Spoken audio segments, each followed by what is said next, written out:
Thank you, Team Taxman, for providing me this opportunity to present before everyone the views on a very important topic of Section 37.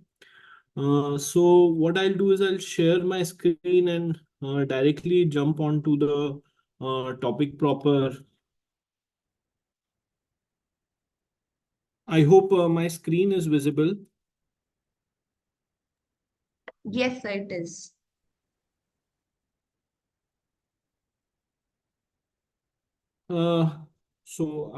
My screen appears to be visible to everyone. Now today discussing about the critical aspects of Section 35 or 37 of the Income Tax Act 1961. Uh, for today's discussion, these are the broad points which we would be discussing. First, we would be discussing on the overview of Section 37. I would be briefly discussing about what is subsection 1 of Section 37. Then there are explanations which have been added to subsection 1. So we will be discussing about the various explanations. Then there are certain conditions for allowability of section of expenses under Section 37. So we would be discussing about those conditions. What are those conditions which are required to be fulfilled? We would be discussing that. Then one of the conditions is that one of the requirement of claiming deduction under Section 37 or allowability of expense under Section 37 is that it should be wholly and exclusively for the purpose of business. So we would be discussing what is the meaning of wholly, what is the meaning of exclusively, and of course, what is the meaning of purpose of business. So we will go through each and every aspect of this particular terminology. Then there is one particular explanation which says that if at all any CSR or corporate social responsibility expenditure has been incurred by any particular assessee, that would be disallowed. Now, that is disallowed under Section 37. Now, we would be discussing whether it can be claimed under Section 80G as a deduction. So, we would be discussing about that. We would be discussing about certain legal precedents which are available today, which allow such deductions to be claimed under Section 80G, if not under Section 837. Then one of the requirements we would be discussing is that the expenditure to be allowed under Section 37 should be not a capital expenditure, it should be a revenue expenditure. Now there is whole lot of controversy around which expenditure is to be classified as a capital expenditure and which expenditure is to be classified as a revenue expenditure. So we will be briefly discussing about the test for determination. Also, there is a recent Supreme Court decision. We would be discussing about that in the case of Bharti Hexacom. Then meaning of offenses and prohibited by law we would be discussing because one of the explanations says that if at all any expenses are incurred which relate to offenses or which are prohibited by law, then these are to be disallowed. Then lastly, we would be discussing about explanation 3, which has been recently added to Section 37(1), broadly defining explanation 1, which relates to offenses and prohibition by law. So it says that explanation 3 sets out what all things would be covered in offenses and prohibition by law. So we would be discussing that. In between, there are certain case laws which we would be discussing, but my emphasis would be much on the broad concept rather than the case laws.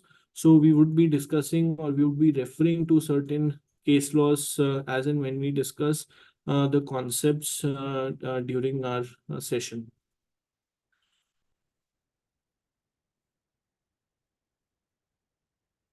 Now, first, let us start with the overview of Section 37. Section 37, as we all understand, is a residuary provision.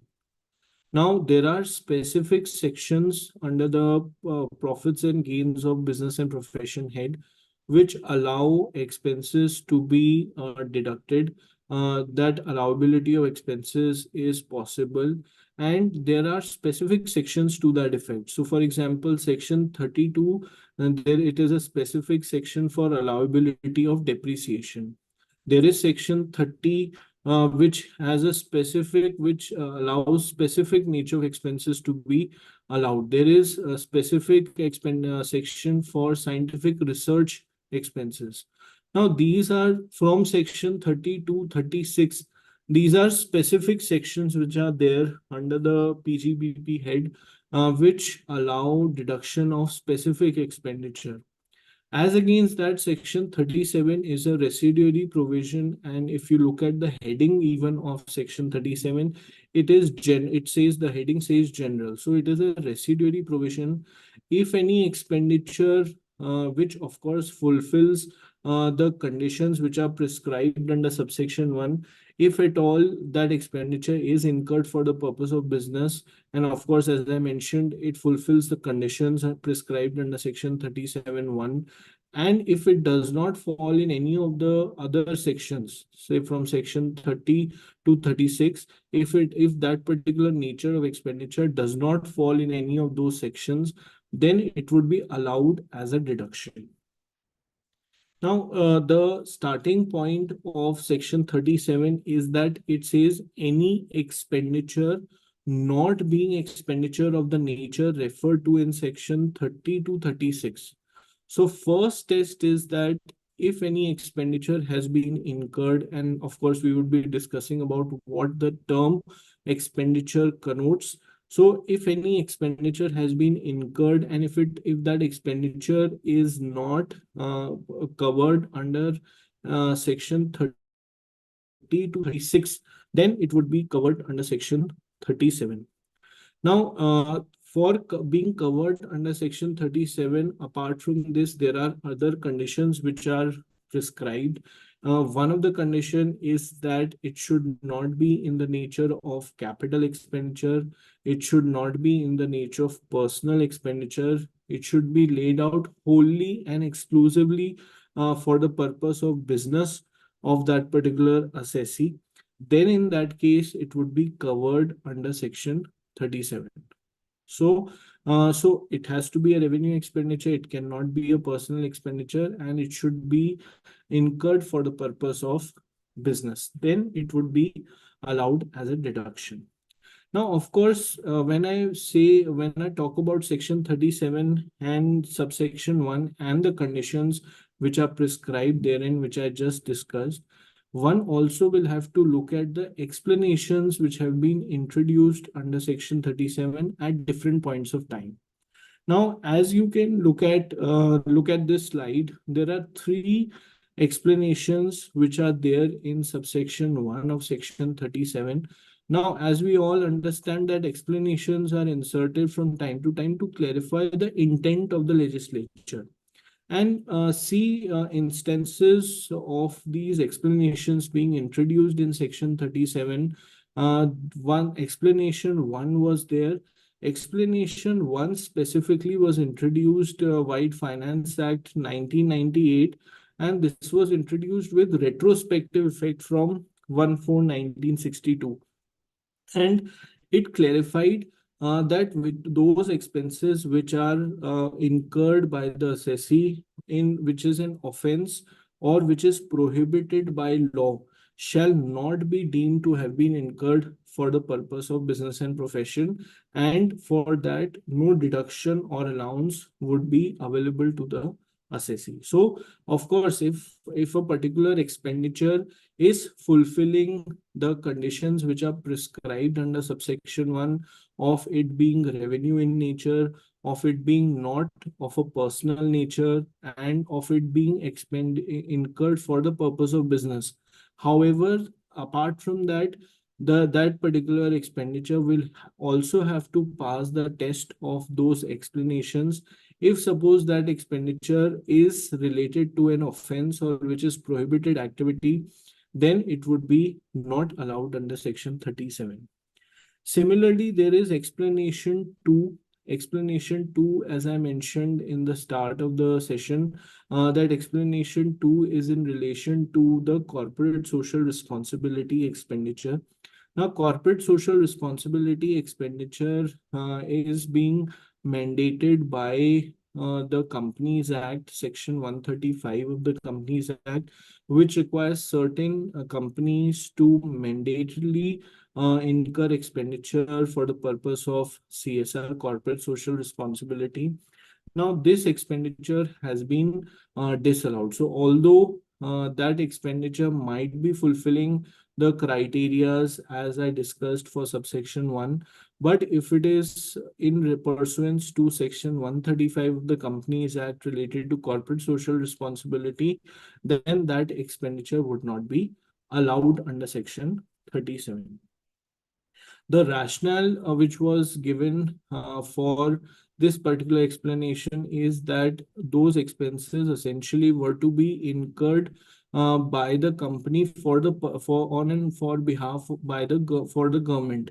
So the government was of the view that if any deduction would be allowed, then it would curtail the expenditure which should have been incurred for their behalf. So as a result, this CSR expenditure explanation was introduced, whereby CSR expenditure was to be disallowed under explanation 2 of section 37(1). Now, there is explanation 3 which has been introduced, and this has been inserted White Finance Act 2022 with effect from 1/4/2022. And what this does is it essentially provides a clarification of what all would be covered under explanation 1. And explanation 1 is in relation to the expenditure incurred by the assessee for the purpose which is an offense or which is prohibited by law. So this is explanation 1. Now what they have done is they have gone a step forward and they have clarified what all is included in that explanation 1, or what all is included by the term when they say that expenditure incurred by the assessee for any purpose which is an offense or which is prohibited by law, what all should be included in that. And of course, this particular explanation was introduced because there were freebies or gifts which were given to various medical practitioners, and those were allowed as a deduction for pharmaceutical companies.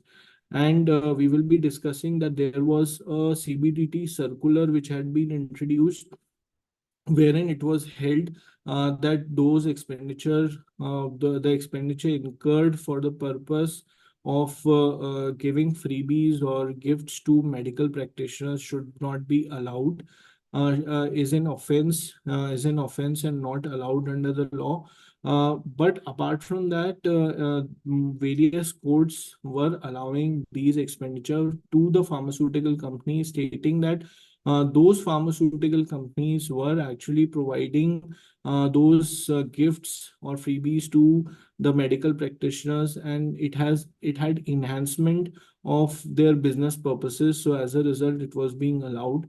But specifically, explanation 3 has been introduced, which puts a bar on the allowability of such expenditure. So this explanation, and the interesting part is that if you look at explanation 1, this explanation 1 was introduced with retrospective effect from 1/4/1962. So from 1/4/1962, this has been clarified. However, clarification of this clarification, that is clarification of explanation 1, which is in terms of explanation 3, this has only been introduced with effect from 1/4/2022. So this needs to be taken into account. Of course, we will be discussing in slightly greater detail in the following slides. So this was the overview. There is subsection 1 of section 37, which prescribes certain conditions for allowability of expenditure under section 37. And these are all subject to the explanations which are introduced. There are three explanations which have been introduced at different points of time. Now, this is the entire construct of section 37. Now, if we look at subsection 1 specifically, we would be briefly discussing about these explanations. So, most of the things I've already covered. As per subsection 1, four conditions are required to be fulfilled, and these are cumulative conditions which are required to be fulfilled. And if these conditions are fulfilled, then only allowability is possible of a particular expenditure under subsection 1. And of course, explanations 1, 2, and 3 also have to be considered for this allowability. As we discussed, that condition number 1 which is to be fulfilled is that the particular expenditure should not be covered under any of the previous sections, that is section 30 to 36. That should not be covered by that. Now, if suppose a particular expenditure is specifically, the nature of a particular expenditure is specifically covered under section 30 to 36, as then it will not get covered under section 37. Now, there can be one more possibility that a particular expenditure, the nature is covered, but it does not fulfill the conditions which are prescribed in that particular section. So, a particular expenditure is specifically disallowed from section 30 to 36. The question is whether that expenditure can be allowed under section 37. The answer is no. So, if a particular expenditure is disallowed specifically under section 30 to 36, then it cannot be, one cannot take recourse to section 37 and get that particular expenditure allowed. So for example, if suppose I take a very small example, if a particular interest expenditure is incurred and if it is not for the purpose of business, so it will not get allowed under section 36, more specifically 36 subsection 1 clause 3. Now, if it does not get allowed under section 36 1 3, then it will not get covered under section 37. One more example is that if suppose because the law has changed in that regard with respect to deduction of employees' contribution to ESI and PF, there is a whole lot of controversy which had erupted and which has been settled by the Honorable Supreme Court against the assessee, which says that if any employee's contribution of ESI and PF has been made by the assessee, and this amount has been deposited by the assessee after the due date prescribed in those particular respective acts. For example, if a particular date is there, due date is there of deposition of employee contribution to ESI and PF, and if that particular entity is not able to deposit that amount within that particular date and deposits it, although it deposit that particular amount before the due date of filing the return of income, then also it would be disallowed, because there were whole lot of laws, a whole lot of case laws which were in favor. But now there is a Supreme Court decision which says that if even if there is one day delay, then also it has to be disallowed. Now, if in that scenario, if a particular employee's contribution to ESI and PF is disallowed under section 36, then in that case, whether it can be allowed under section 37, the answer is no.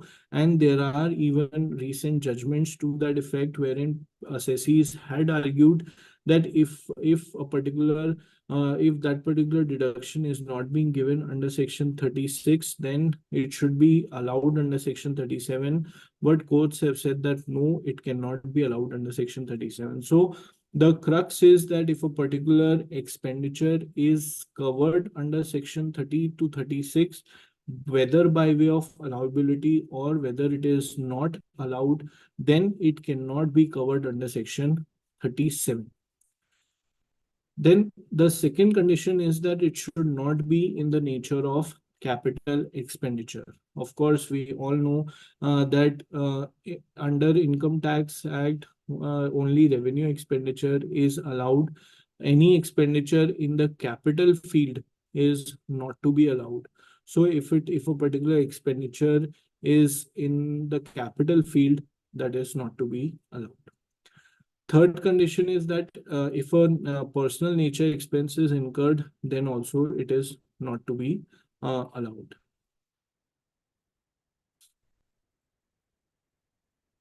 Then the last is that it should be laid out and expended wholly and exclusively for the purpose of business or profession of that particular assessee. So we would be discussing about what is the meaning of wholly and what is the meaning of exclusively.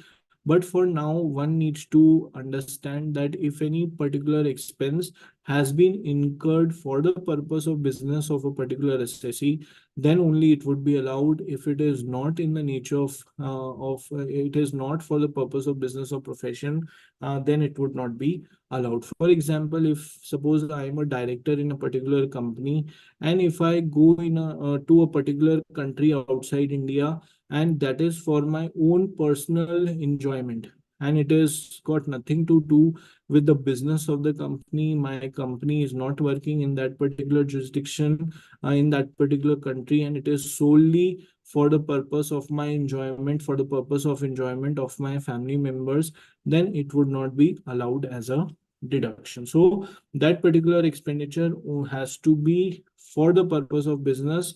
uh, it can be another matter that if suppose I am going to a particular country for attending a conference or for attending a event for on behalf of my company, or where the business purpose of the company is there, then it would be allowed as a deduction. Of course, explanation 1, 2, and 3 every time will have to be considered independently, even if the four conditions are fulfilled. Now, we would now discuss specific points with respect to Section 37. Section 37 starts, so Section 37 subsection 1 starts with any expenditure. Now, one can ponder upon what is the meaning of any expenditure. There are criterias to determine what is the meaning of expenditure. Now, something which a particular entity is spending, which indicates the act of paying out or paying away of money, would be considered as an expenditure. So essentially, if any expenditure denotes an irreversible outflow of funds, then it would come under the definition of expenditure. Now, if a particular entity is earmarking certain funds for potential future expenses, then it would not be considered as an expenditure, because in such a scenario, there would not be any irreversible outflow of funds. Similarly, if there is any expenditure or if there is any earmarking of funds for the purpose of any contingent liability, the liability has not arisen, but it is contingent upon happening of certain events, and that happening of event has also not taken place. So, as on a particular date, it would be considered as a contingent liability, and if it is considered as a contingent liability, any expenditure towards that contingent liability would not be considered as an expenditure, which would be allowable under Section 37. Now, having said that, if any expenditure has accrued, because assessees follow mercantile system of accounting, so it is not requirement of law that there has to be actual payout. If the particular expenditure has been accrued or incurred, or the due or the payment is due, and the payment is due, then also it would be allowed as a deduction. That is a basic concept of mercantile system of accounting, wherein even if an expenditure has been incurred or accrued, then it would be allowed as a deduction. But if an expenditure is for a potential future loss, or if the expenditure has not crystallized, or if it is contingent upon happening of certain event, then it would not be allowed as a deduction.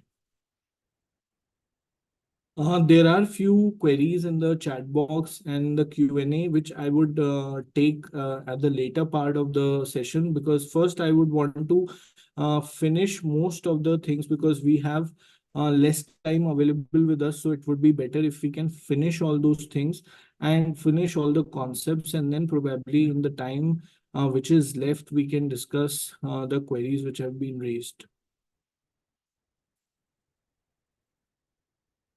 Now, next is that there is a difference one needs to understand between expenditure and loss.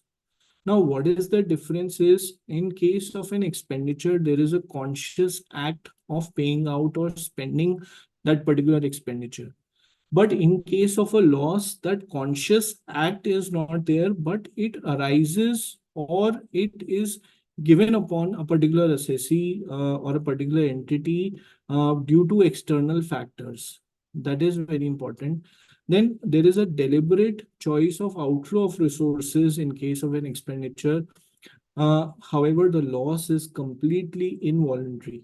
So one needs to understand the difference between expenditure and loss, because expenditure must be incurred for the purpose of business, and if it is wholly and exclusively for the purpose of business, that would be allowed.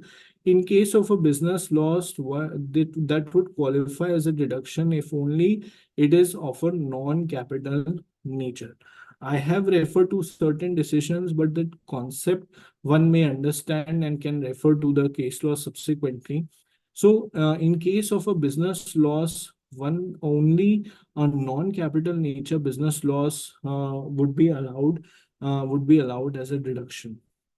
Of course, there have been case laws which state that even loss under specific circumstances would be considered as an expenditure, or the expenditure should be given expansive meaning, a broader meaning should be assigned to expenditure. And in that case, such losses would also be classified as an expenditure. Now, as I discussed, that subsection 1 of section 37 specifically talks of or requires a particular expenditure to be incurred wholly and exclusively for the purpose of business. Now, there are two particular words which I would lay emphasis on. First is that wholly, and second is exclusively. Now, what one understands by the word wholly is with regard to the quantum and the magnitude of the expenditure. Now, for if suppose a particular entity is incurring any expenditure, say of 1,000 rupees, so the magnitude of that expenditure, say 1,000 rupees, should be for the purpose of business. And second is exclusively. Now, exclusively denotes the motive and objective of that particular expenditure and the purpose behind that particular expenditure.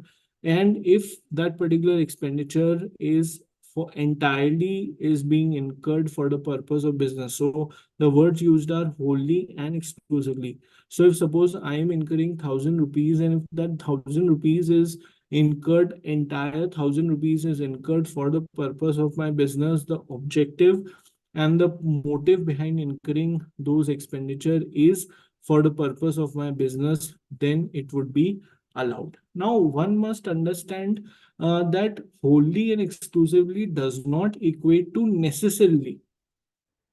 There is a difference in the meaning, difference in the expenditure being necessarily incurred, and difference in expenditure being wholly and exclusively incurred. Necessary expenditure, there is no requirement under the income tax law that particular expenditure would be allowed only if it is found to be necessary for the purpose of business. Now, for example, as I mentioned at the start, that if suppose I am attending a particular conference, and so the income tax department cannot ask me about the necessity of incurring that particular expenditure. Till the time I am able to convince them that it was for the purpose of my business, then even if I could not get much business out of attending that conference or that event, then also it would be allowed as a deduction. So I am not duty bound to tell the income tax department that whether that particular expenditure was necessary or not. Till the time that particular expenditure has been incurred, and if it is for the purpose of my business, that would be allowed.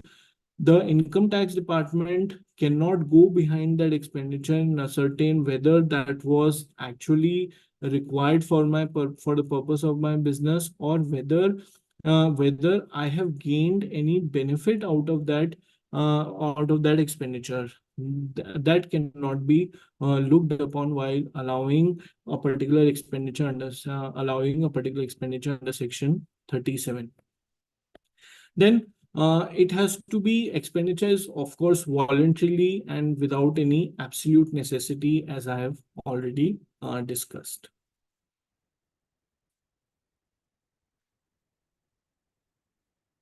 There are certain case laws. I will not go specifically into it. I would briefly touch upon a very important decision of Supreme Court in the case of SA Builders.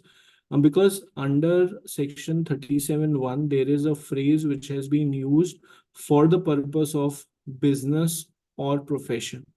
Now, Supreme Court's stated that it is the phrase used is for the purpose of business or profession, and it is not for the purpose of earning profits. Now, for the purpose of business or profession is a broader or encompasses a broader scope than the expression for the purpose of earning profits. I can incur a particular expenditure. That expenditure might not result into immediate profits, or for that matter, profits for me at any given point of time. And this is an expenditure which does not get me any taxable income or any profits. Then also it would be allowed as a deduction. So I need not establish that this had resulted into profits for me. As I mentioned, as long as a particular expenditure is incurred for my business purposes, even though my business is in losses, that particular expenditure would be allowed as a deduction. So essentially, the concept is that the income tax department cannot sit in the armchair of that particular businessman. Income tax department cannot determine as to which expenditure was in fact necessary, or was actually resulted into profits for a particular entity. That particular test the income tax department cannot go into.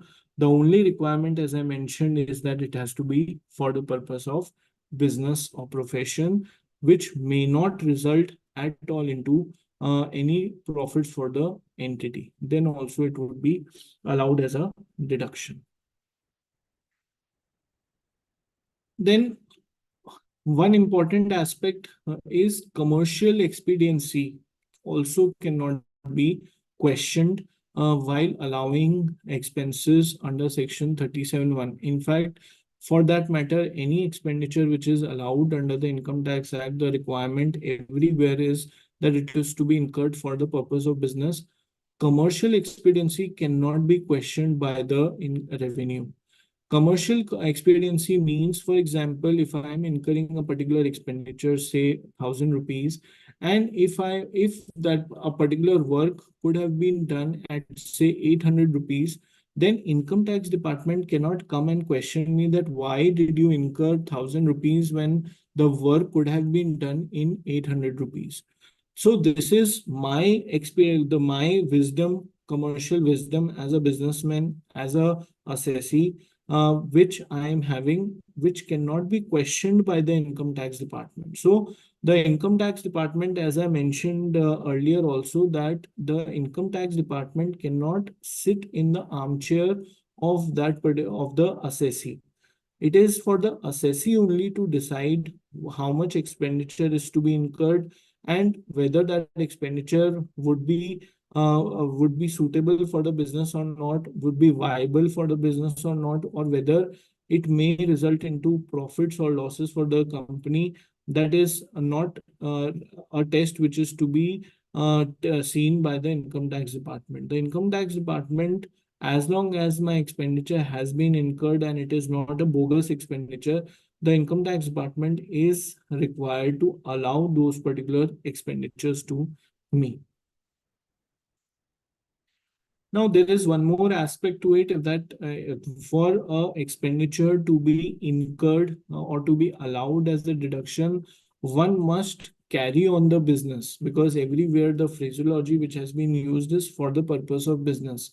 So everywhere any expenditure which is being allowed, the main theme is that the business should go on. Maybe there can be temporary stoppage of business, but that does not mean that expenditure would be disallowed. However, in a scenario when there is no business at all, and when the company has stopped working, there is no business at all, then there cannot be any, there would not be any allowability of any expense to that particular entity. So the business must go on. There can be a few stoppages, temporary halts in between, but if then the expenditure will be allowed. But if in case the business has totally stopped and there is no business which is being carried out by that particular entity, then there is no question of allowability of expenses. That expenses would not be allowed as a deduction. Now we specifically talk about the explanation. As I mentioned in the start, there is explanation two which talks about the corporate social responsibility expenditure, corporate social responsibility expenditure. Now, corporate social responsibility, as we all understand, that as per Section 135 of the Companies Act 2013, there are certain companies which are required to incur expenditure on CSR. Those companies, a broader view is given here that the company having net worth of greater than or equal to 500 crores, or turnover greater than equal to 1000 crores, or net profit greater than equal to 5 crore rupees. If any of these conditions are fulfilled, then the company is covered under Section 135 of the Companies Act, and if they have to incur expenditure on corporate social responsibility. Now, if a particular company is incurring expenditure on corporate social responsibility, then there is a specific section explanation to which is explanation to subsection 1 of Section 37, which says that it shall be deemed as if these CSR expenditure have not been incurred for the purpose of business and profession, meaning thereby that such kind of expenditure would be disallowed. This particular explanation was introduced by Finance Act 2014 with effect from 1/4/2015. And from that, so even if a particular expenditure, maybe CSR expenditure, if it is incurred by the company and it results into certain gains for the company in terms of improving the goodwill of the company, or to be able to carry on the business with no hindrances, then also if it is covered under CSR, it would be disallowed. Now, the main controversy which I wanted to discuss, on the main legal position which I wanted to discuss in this, is that if it is now a settled law that under Section 37, if any CSR expenditure, and mind you, this CSR expenditure is which is incurred with reference to Section 135 of the Companies Act.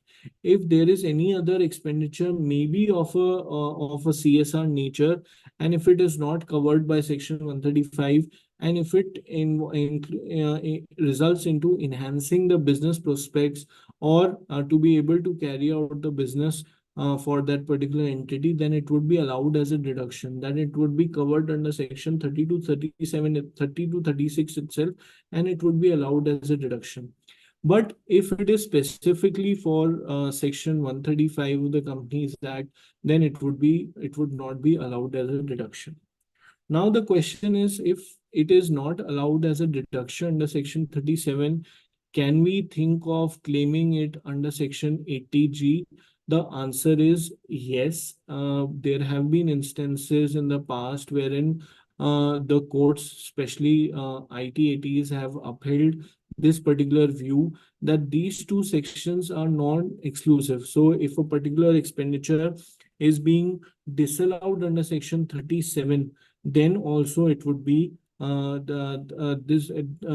also it would be allowed as a expenditure under section deduction under section 80G, because section 37 allowability has got no relation with section 80G, and these two are mutually exclusive provisions. They are not related to each other. The concept which has been, or the legal ratio which has been laid down, is that for section 37 there is section 14 which says that the total income has to be computed under the five heads, and this section 37 provides allowability of expenditure for the purpose of business or profession. CSR expenditure is not allowed. Now once the total income is computed, then deductions are provided under Chapter 6A, of which Section 80G is a part. So 80G deduction would be allowed. And interestingly, under Section 80G, there are two particular clauses. Clause 3HK, which is related to Swachh Bharat Kosh, and Clause 3HL, which is related to Clean Ganga Fund, which are also covered under CSR, and it has been expressly provided in those particular clauses that if any expenditure is covered under these two clauses, then it would be disallowed. So what courts have and what assessees argued, that wherever CSR expenditure was to be expressly not considered for Section 80G, this has been expressly allowed, given by way of Clause 3HK and Clause 3HL. However, if any particular entity is incurring any other expenditure other than these two, as for example, if they are giving any expenditure, or making any contribution to a particular trust which they have created, so that deduction would be allowed. So many companies, you must have seen that many of the companies have created their own trusts wherein they are carrying on activities of CSR, so that deduction would be allowed under section 80 G. There are favorable decisions to this effect. The decision started coming from Bangalore bench of ITT. Thereafter, there have been decisions from the Mumbai Tribunal, Kolkata Tribunal, and Hyderabad Tribunal. So, more or less, various tribunals, various benches across the country have now accepted the view that even if an expenditure is not allowed under section 37(1), that is related to CSR, one will be able to take deduction under section 80 G.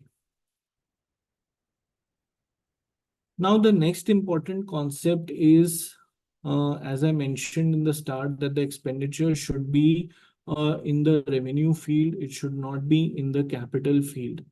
Now, there are various tests, because this whether a expenditure would be considered as a revenue expenditure or a capital expenditure has been a matter of much debate, has been a matter which has been fought by the revenue and by the assessees till the highest level, and you will see a lot of case laws with respect to the which determines the test whether a particular expenditure would be considered as a revenue expenditure or a capital expenditure. And till today, we are seeing a lot of decisions, and I would be discussing the latest Supreme Court decision, which has also come in this with respect to the allowability. But these are, as you can see, these are the certain broad parameters which have been laid down by different decisions. Essentially, the issue is that neither capital or revenue expenditure have been defined in the Act. As a result, much of it has been much of the interpretation rests with the courts to decide what all expenditure would be considered as a revenue expenditure and what would be considered as a capital expenditure. Now, capital, as we all know, we are students of accountancy. Capital denotes permanency. Therefore, it refers to getting something tangible or intangible property. Some property is created, some permanency, some asset is created, then it would be considered as in the capital field. And if it revenue expenditure, on the other hand, is in the operational field, it is with respect to it has operational in perspective and solely intended for the furtherance of the enterprise. And of course, as I mentioned, there has been a lot of debate around what all expenditure would be considered as capital and revenue.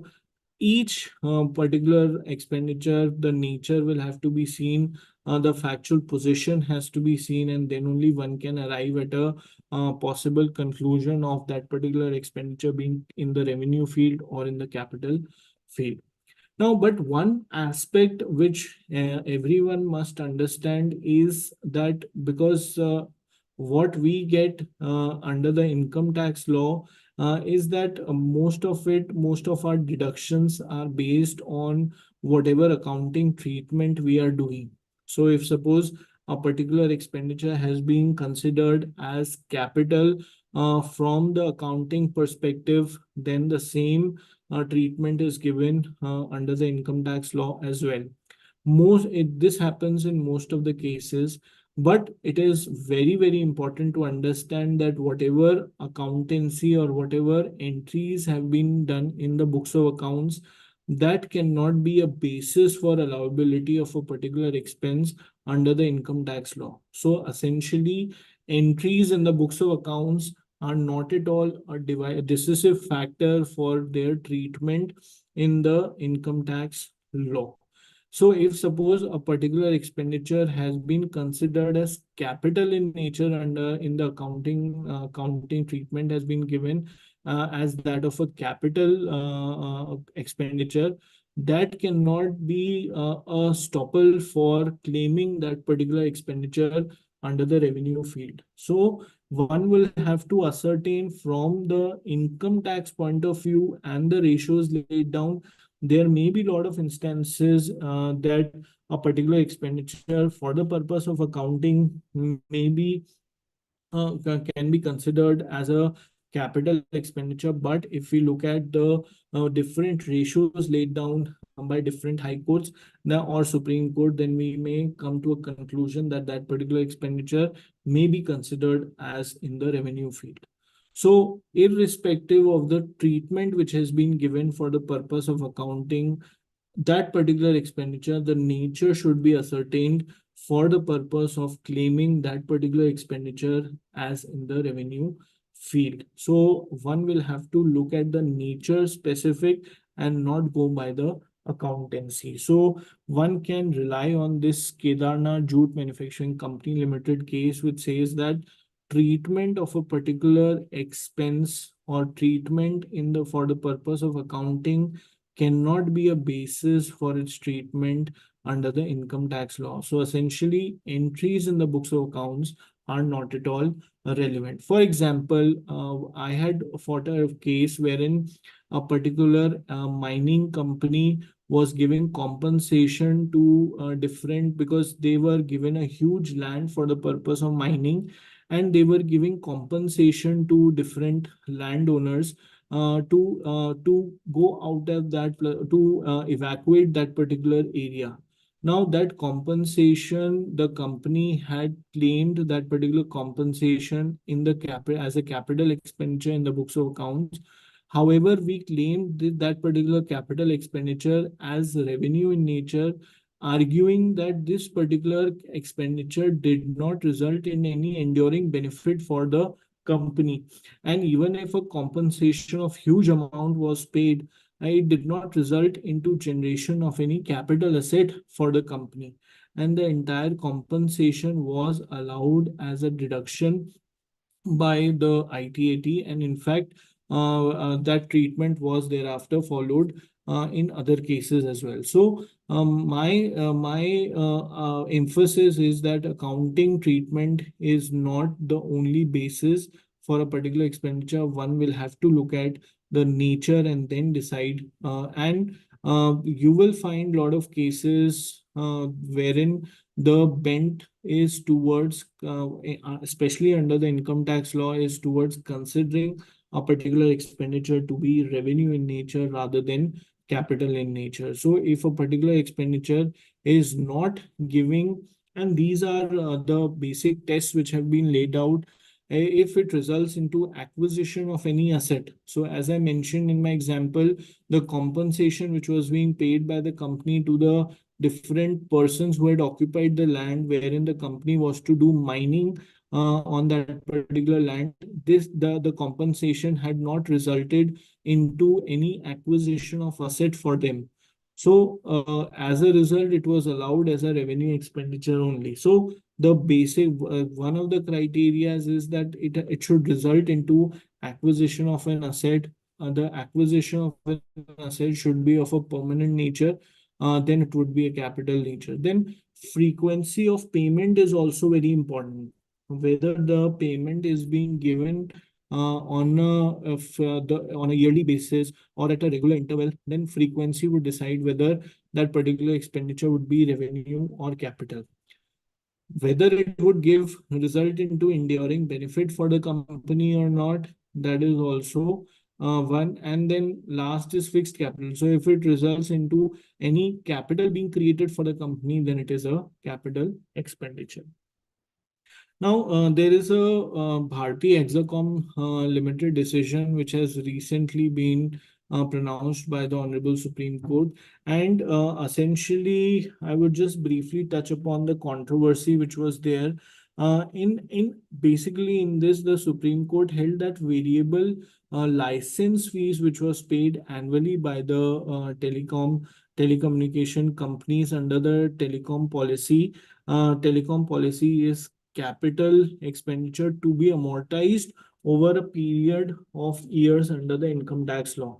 And in this particular decision, they had overturned the decision of different high courts, especially Delhi High Court, wherein this particular expenditure was allowed partly as capital and partly as revenue. So, on Supreme Court held that this is to be amortized over a period of time, and there were other tests which were laid out in that particular decision. I would briefly touch upon those tests. One is that in this, the Supreme Court referred to lot many cases and stated that expenses which are for acquisition of a concern is to be considered as capital in nature, and if it is for acquisition of, it is for carrying on a concern, it has to be considered as a revenue expenditure. Secondly, if there is no enlargement of a permanent structure or capital asset for the company, then and the expenditure is essentially related to operation or working of the existing apparatus, then such expenditure would be a revenue in nature and it would not be considered as capital.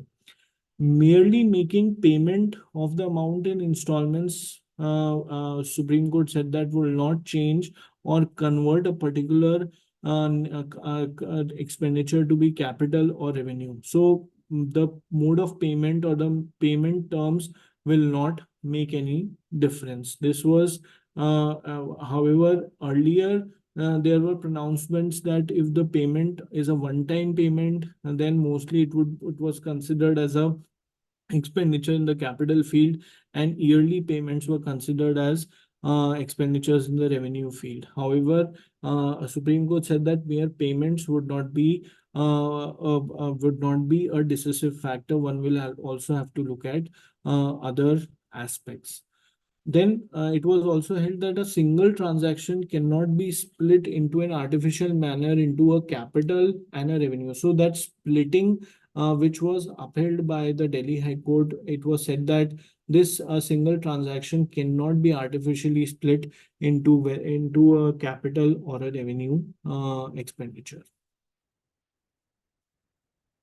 Uh, I believe we are already at six, but I will briefly touch upon few aspects. One is that the expenditure, there is one more explanation, one to section 37(1), which says that the expenditure, if it is related to an offense or which is prohibited by law, it would not be considered, it would be inadmissible under section 37. Now, there have been judgments that these expenditure have been categorized into two, which are penal in nature and which are compensatory payments. Now, any expenditure which are penal in nature have are to be disallowed. However, any expenditure which are considered to be compensatory payments, then these are to be allowed. Now, most important aspect is explanation 3, which has been introduced by Finance Act 2022. And this is essentially which has been introduced explaining or clarifying that expenditure, what is the meaning of expenditure incurred by an assessee for any business which is an offense or prohibited by law. And interestingly, this is an explanation of an explanation, because explanation 3 seeks to explain what has been given in explanation 1. So this is a clarification of a clarification which has been introduced in the income tax in section 37(1). Now it says that because there are three limbs to it, and it says that for the removal of doubts, it is hereby clarified that expression expenditure incurred by an assessee for any purpose which is an offense or prohibited by law shall include and shall be deemed to have always included the expenditure incurred by the assessee. Now, I want to emphasize on shall include and shall be deemed to have always included. Now, one interesting fact is that this explanation 3 has been introduced with effect from Finance Act 2022, and there is no retrospective application. Although explanations, as we all understand, is to clarify the law, but this has been introduced with from a particular date and not with a retrospective effect. However, explanation 1 was introduced when it was introduced in 1998. It was in 1990, it was introduced with retrospective effect. So, although the main explanation 1 was introduced with the retrospective effect, but explanation 3, which clarifies explanation 1, has not been given a retrospective effect on, and only time will tell whether this would be applied retrospectively or not. My view is that explanations are always to clarify the intention of law, and most of the times these explanations are to be given a retrospective effect. But there are judgments to the effect wherein they have said that if an explanation has been introduced with a particular date, then it cannot be given a retrospective effect. So, because there are no decisions as yet, this has been recently introduced. So, I could not lay hands on any particular decision. Only time will tell how interpretation would be done to this particular explanation. Anyways, going forward, these it includes three things which will be deemed to have been incurred and which would be deemed to be covered under explanation 1. First is that if any expenditure has been incurred for the purpose which is an offense under or which is prohibited by any law for the time being of force in India or outside India. Now, this is very, very important.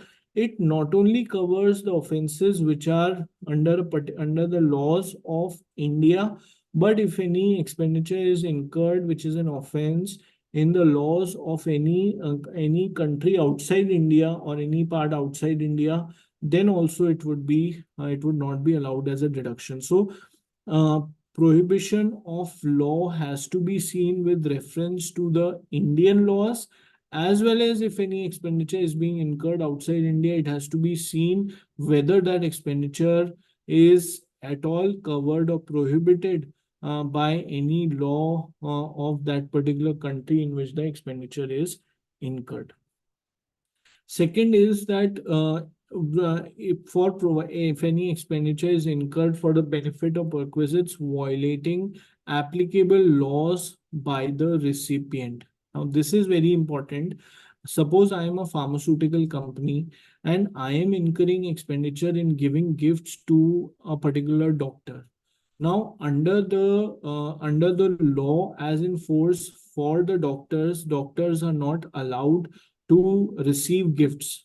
So, courts, ITATs and other courts held that if a pharmaceutical company is incurring any expenditure for any giving any gifts, they are not prohibiting any law. It is not prohibited under law, because pharmaceutical companies are not prohibited in giving gifts. It is the doctors who are prohibited under the law for in receiving the gifts. So essentially, those expenditure were allowed as a deduction for the pharmaceutical companies, but now they have the explanation has been introduced, and they have specifically stated, overcoming the earlier decisions, that if any particular expenditure has been incurred and seen from a recipient's perspective, if that particular recipient is receiving that particular or benefiting out of that particular expenditure,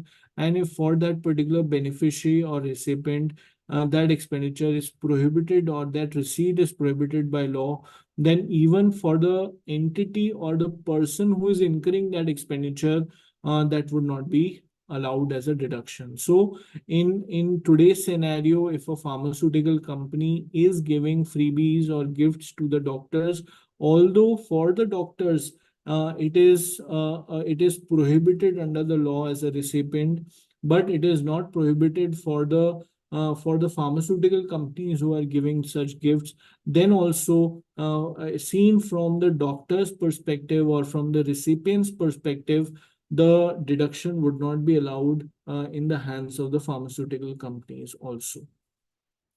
Then, if any particular expenditure is incurred for compounding of an offense under any law for the time being in force in India or outside India, then also it would not be allowed as a deduction. So, compounding is something which we have seen in different laws, whether if we talk about the FEMA law, that is Foreign Exchange Management Act, under SEBI also there are compounding which is done, SEBI laws. Then under Companies Act also there is compounding which is done. So if any expenditure has been incurred in relation to compounding of an offense, and it uses a very broad term, that any law and as in force in India or in fact outside India also, if any compounding of an offense has been done, then it would not be allowed as a deduction. Now, it is important to understand that even the one will also have to look at the laws of the countries of the jurisdictions outside India as well. So one will have to look at if any particular expenditure, whether it has been prohibited under the laws of that particular jurisdiction or not. One will have to look at that, and then only one will have to take a call. And this will be a big task, even when chartered accountants are carrying out their tax audit.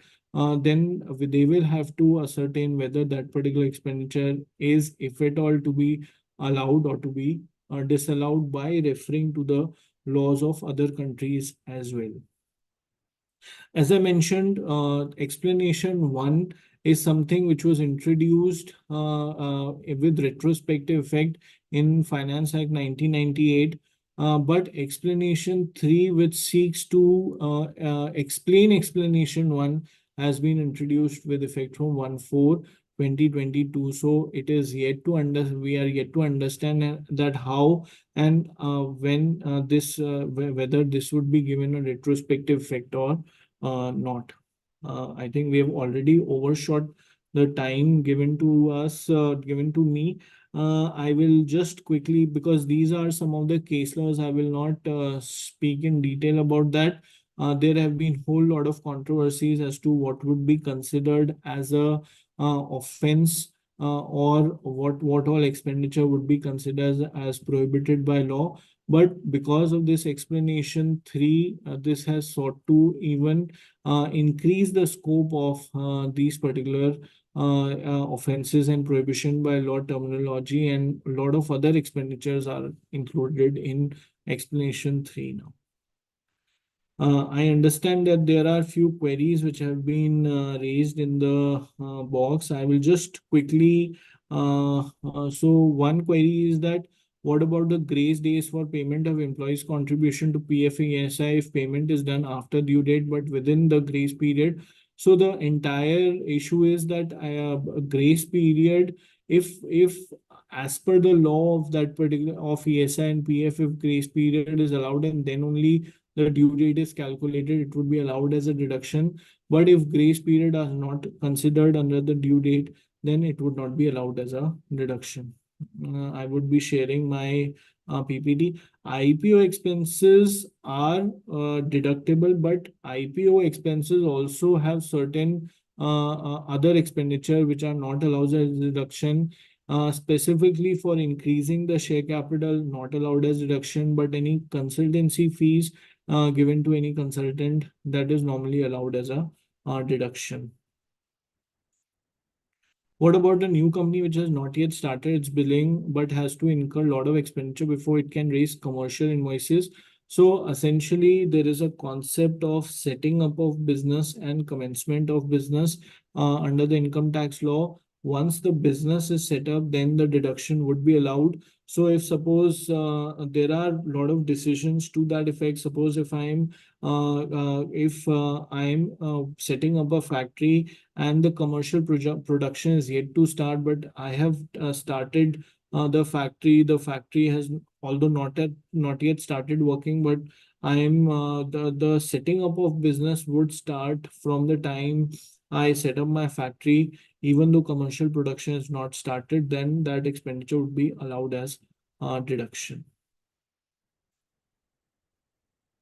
Uh, Premium paid for the insurance of director and premium is for ULIP policy and not a pure term plan. That premium for insurance, so it would all depend on what is the policy, and normally it should be allowed as a deduction.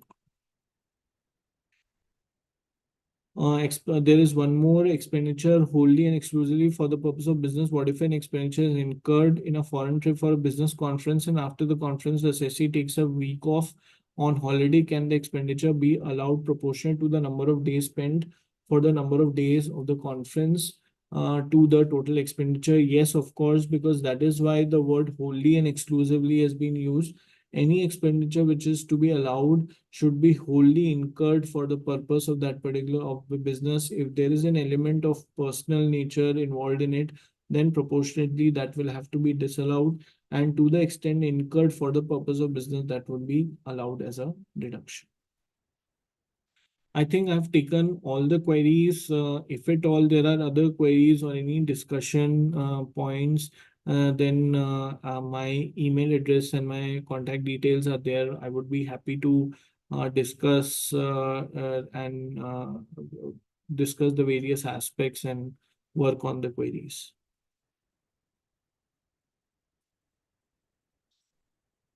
Thank you from my side.